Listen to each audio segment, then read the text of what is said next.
When you find yourself stuck, frozen, tired, broken, you can't take another step, you gotta think back to everybody before you.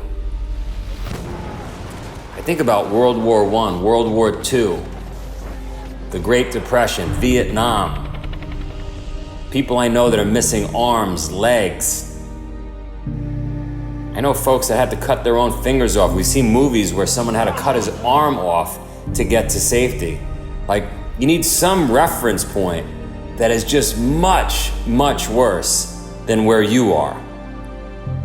And then it puts it in perspective, and you take another 5 steps, and another 5 steps after that, right? Because when you're having that pity party in your head, and you can't move forward, there's 5 million people that have it worse than you. There's 50 million people that have it worse than you.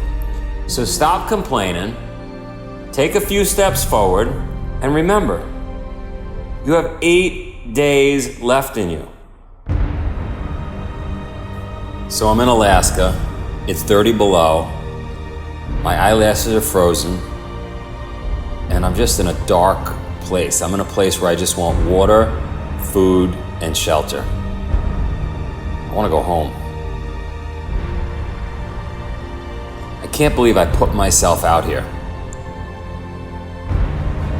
And I start playing the tape in my head of how great it would feel if I could just get back home. But there's not an option. There's no option. I'm in the middle of nowhere.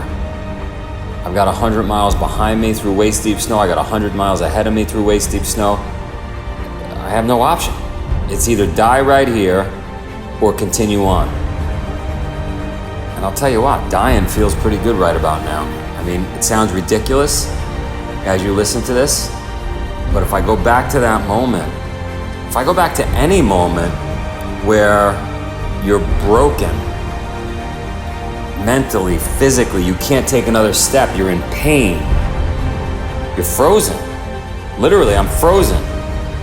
You gotta somehow find something to motivate the next step and the step after that.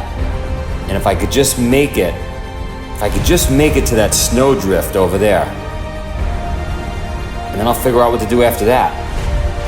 Even when you think you can't take another step, even when your mouth is dry because you haven't had water, you're eating snow, you're starving, you're burning 14,000 calories a day, you can't take another step, you have 8 more days in you.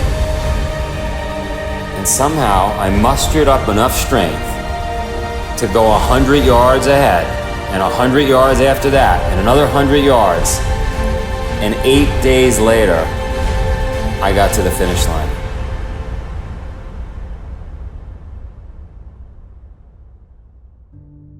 We definitely all stop before we have to.